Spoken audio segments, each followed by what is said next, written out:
நீ மண் என்றது மனு, மனிதன் என சட்டம் செய்தவன் நான். நீ காலில் பிறந்தவன் என்றது மனு, நீ சாதிக்க பிறந்தவன் என்றவன் நான். அனைவருக்கும் வணக்கம். இப்போ 10th ஸ்டாண்டர்டில் லைஃப் அப்படிங்கிற போயத்தை பார்க்க போகிறோம். இது நம்ம சிலபஸில் முதல் போயமாக இருக்கும், சரிங்களா? பழைய சிலபஸில் ஒரு போயம் ஃபிகர் ஆஃப் ஸ்பீச் கேட்போம், இல்லை அப்ரிஷியேஷன் கேட்போம்னு மென்ஷன் பண்ணியிருப்போம். ஆனால் இப்போ இருக்க சிலபஸில் போயம் பேர் மட்டும்தான் இருக்குது. அப்போது ஒரு போயம் படித்தோம்னா அதுக்குள்ளேருந்து என்னென்ன பாசிபிலிட்டிலாம் இருக்கோ அது எல்லாத்தையுமே நம்ம படித்தாகணும், சரிங்களா? இப்போ ஒரு போயம் எடுத்துக்கிட்டோம்னா என்னென்ன பாசிபிலிட்டி இருக்கும்? இந்த போயத்தோட ஆத்தர் என்னன்னு கேட்கலாம், இல்லை இந்த லைனை கொடுத்து என்ன போயம்னு கேட்கலாம், இல்லை அப்படின்னா இந்த லைனுக்குள்ளே இன்கம்ப்ளீட் பண்ணி அடுத்த வேர்டு என்னன்னு கேட்கலாம், இல்லை அப்படின்னா இந்த லைன் யார் யார்கிட்ட சொல்கிறா, ஆத்தர் சொல்கிறாரா, என்ன பர்சன் சொல்கிறாங்க அப்படின்னா அப்ரிசியேஷன் கொஸ்டின் கேட்கலாம், இல்லை அப்படின்னா இந்த போயம்குள்ளேருந்து வர ஃபிகர் ஆஃப் ஸ்பீச் கேட்கலாம், ஓகேவா? இல்லை அப்படின்னா இந்த போயத்தோட வேர்டு கொடுத்து உள்ளே ஏதாவது வேர்டோட மீனிங் கேட்கலாம், இல்லை ஆன்டனிம்ஸ் சினோனிம்ஸ் கேட்கலாம், ஆன்டனிம்ஸ் கேட்கலாம். இத்தனை பாசிபிலிட்டி இருக்குது. அப்போ போயம் படித்தா இத்தனை பாயிண்ட் ஆஃப் வியூவில் நம்ம படிக்க வேண்டியது இருக்குது, சரிங்களா? அப்போ மட்டும்தான் எப்படி கேட்டாலும் நம்மளால் ஆன்சர் பண்ணவே முடியும், சரிங்களா? ஸோ இந்த போயம் ரொம்ப சிம்பிளான போயம். 10th ஸ்டாண்டர்ட் லைஃப்னு ஒரு போயம். ஜஸ்ட்டு இதை சும்மா ஒரு கதையாக கேட்டாலே போதும், சிம்பிளாக நம்ம மக்கப் பண்ணிடலாம், சரிங்களா? புரிஞ்சுக்கிட்டால் போதும். இப்போ லைஃப் அப்படிங்கிற போயத்தோட ஓவர் வியூ என்னன்னு சொல்கிறேன். என்ன அப்படின்னா, ஒரு லைஃப் இருக்குது, அந்த வாழ்க்கையை நம்ம எப்படி வாழணும், என்ன மாதிரி முன்னோக்கி கொண்டு போகணும், என்னென்ன எண்ணத்தோடு கொண்டு போகணும் அப்படிங்கிறதா இந்த போயத்தோட கதைக்களம், சரிங்களா? ஃபார் எக்ஸாம்பிள் நான் சொல்கிறேன் பாருங்கள். ஒரு லைனாக வாசித்து அதுக்கு நான் தமிழ் மீனிங் சொல்கிறேன், சரிங்களா? இங்கிலீஷில் படிக்கும்போது புரியும், நான் தமிழில் எக்ஸ்பிளைன் பண்ணும்போது இன்னும் புரியும், சரிங்களா? ஓகே, அதை மட்டும் அப்சர்வ் பண்ணுங்கள். ஓகே, ஃபர்ஸ்ட் லைன் பாருங்கள். let me but live my life from year to year with forward face and unreluctant soul. இந்த unreluctant soulங்கிறது ரொம்ப இம்பார்ட்டன்ட் வேர்ட். நல்லா ஷேப் பண்ணி காட்டியிருக்கேன். என்ன சொல்கிறாங்கன்னா, என்னுடைய வாழ்க்கையை வாழ விடுங்க, ஆண்டுக்காண்டு என்னுடைய வாழ்க்கையை நானே வாழ விடுங்க. நான் எப்படி வாழணும்னு நினைக்கிறேன்னா, முன்னோக்கிய முகத்திலோடையும் தயக்கமற்ற ஆன்மாவோடவும். இந்த unreluctant அப்படிங்கிற வேர்டு என்னென்னா தயக்கமற்ற அப்படிங்கிற அர்த்தம். அதோடு சேர்த்து not hurrying to not turning from the goal. நான் பரபரப்பாக இல்லாமலும் என்னோடய கோல்லேருந்து திரும்பாமலும் நான் எப்படி வாழணும்னு நினைக்கிறேன். நான் பரபரப்பாக இருக்கக்கூடாது, அதே சமயம் நான் என் கோல்லேருந்து திரும்பக்கூடாது, என் கோலை நோக்கி நான் போகணும், இப்படி தான் நான் வாழ ஆசைப்பட்றேன் அப்படிங்கிற மாதிரி போகுது. அடுத்த பாருங்கள். நாட் மௌனிங் for the things that disappear in the dim past.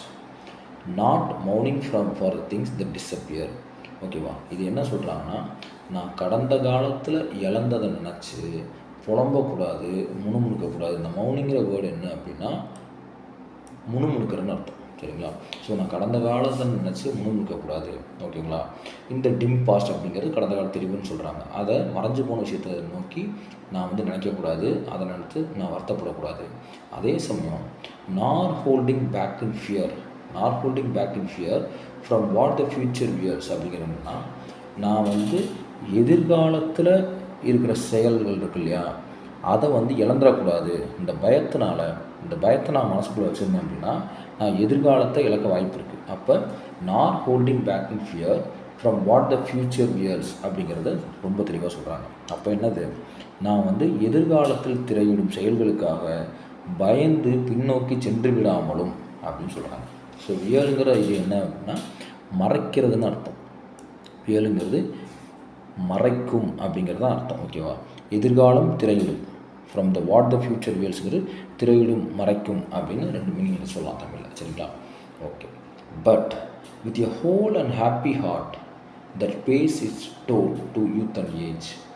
But with a whole and happy heart that pays its toll to youth and age அப்படிங்கிறது என்ன அப்படின்னா, முழுமையாக மகிழ்ச்சியான மிக்க உள்ளத்துடன் நம்ம இருந்தோம் அப்படின்னா இளமைக்கும் முதுமைக்கும் தன் தீர்வை செலுத்தி மகிழ்வுடன் பயணித்து வாழ விடுங்கள் அப்படின்னு சொல்கிறாங்க. என்னென்னா, நம்ம அந்த மாதிரி மனதார சந்தோஷமாக இருந்தோம்னா அதுக்கான டோலுங்கிறது என்னென்னா ஒரு பேமெண்ட் மாதிரி, அதுக்கான அன்பளிப்பு அப்படின்னு சொல்லலாம். அந்த bates is toll to youth and age. அந்த இளமைக்கும் அந்த ஏஜுக்கும் அதுக்கான சன்மானத்தை நம்ம அடைய விடுங்க அப்படின்னு சொல்கிறாங்க.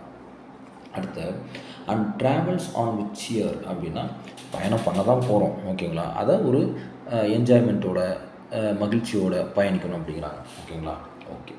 அடுத்து, so let the way wind up the hill or down. நம்ம போகிற வழி வந்து எப்படி வேணாலும் இருக்கலாம், மழையாக இருக்கலாம், பள்ளமாக இருக்கலாம். ஓகேங்களா? O rough or smooth the journey will be joy. O rough or smooth the journey will be joy அப்படிங்கிறன்னா, கடினமாகவும் இருக்கலாம், மென்மையாகவும் இருக்கலாம். ஆனால் நம்ம பயணம் எப்படி இருக்கணும்? மகிழ்ச்சியாக தான் இருக்கணும். Okay. Still seeking what I sought when but a boy. நான் இன்னும் தேடிட்டுருக்கேன் என்னென்னா I sought when but a boy. நான் சின்ன பையனாக இருக்கும் போது இழந்ததை. Still seeking what I sought when but a boy, new friendship, high adventure and a crown. இதில் ரொம்ப தெளிவாக சிம்பிளாக சொல்கிறாங்க. என்னென்னா, நான் சிறுவனாக இருந்தபோது தேடியதை இப்பொழுதும் தேடிக்கொண்டிருக்கிறேன். அது என்ன அப்படின்னா, புதிய நட்பு, உயர்ந்த தீர செயல் இருக்கும். இங்கே சொல்லுவாங்க நியூ ஃப்ரெண்ட்ஷிப், புதிய நட்பு, ஹை அட்வென்ச்சர், உயர்ந்திர செயல், அண்ட் எ க்ரௌன், என்னென்னா ஒரு கிரீடம். இதை நான் இன்னும் தேடிட்டு இருக்கேன் அப்படின்னா. My heart will keep the courage of the quest. இந்த குவைஸ்ட்டுங்கிறது ரொம்ப ரொம்ப இம்பார்ட்டன்ட். லாஸ்ட் டைம் கேட்டுருந்தாங்க நினைக்கிறேன்.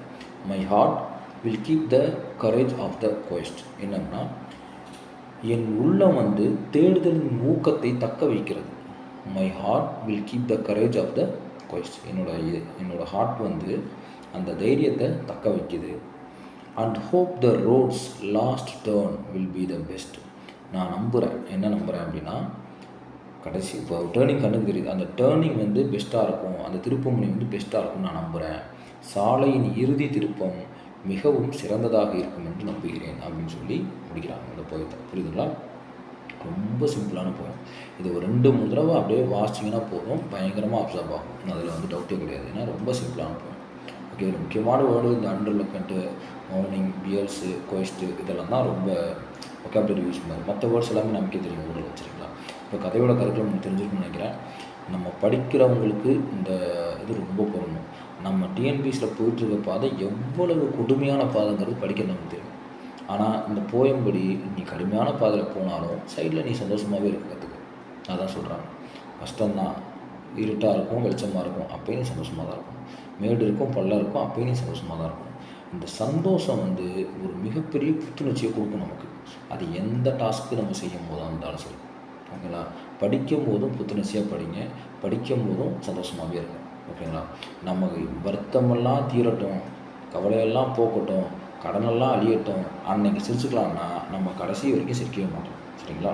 அதனால் இந்த லைஃபுங்கிற போய் இதில் வர்ற ஒவ்வொரு பாடமும் நம்ம படிக்கிறதுக்கு மோட்டிவேஷன் தான், என்னை பொறுத்தவரைக்கும் ஜென்ரல் இங்கிலீஷில். சரிங்களா?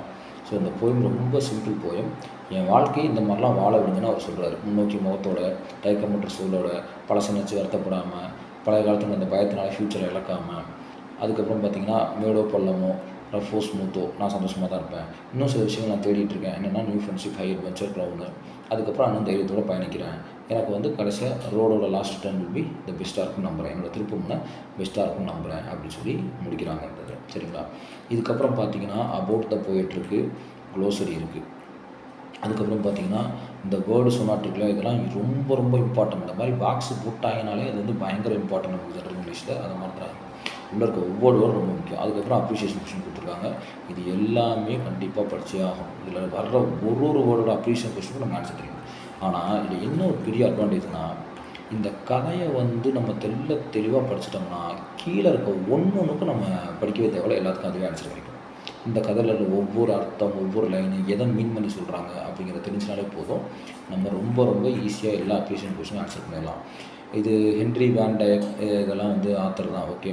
இதுக்கெல்லாம் நம்ம தனியாக ஷார்ட்கட் போட்டுக்கலாம். மிஞ்சி போனால் அது 25 போயம் கொடுத்துருக்காங்கன்னு நினைக்கிறேன்.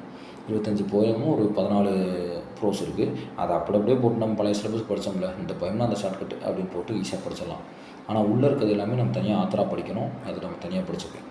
இப்போதைக்கு இந்த வீடியோவோட மெயின் கண்டென்ட் என்னென்னா, இந்த கான்செப்டை உங்களுக்கு புரிய வைக்கணுங்கிறது மட்டும்தான். இந்த கான்செப்ட் புரிஞ்சிருக்கும்னு நினைக்கிறேன். திரும்ப ஒரு தடவைக்கு 2-3 தடவை வாசிங்கன்னா போதும், அந்த கான்செப்ட் அப்சர்வ் ஆகும். லைஃப் அப்படின்னா அந்த கதை அப்படியே மைண்டுக்கு போகணும். லைஃப்னால் இப்படி தான் போகணும் அப்படிங்கிற கதை உங்கள் மைண்டுக்கு போகணும். நான் திரும்பவும் சொல்கிறேன், ரொம்ப சிம்பிள்.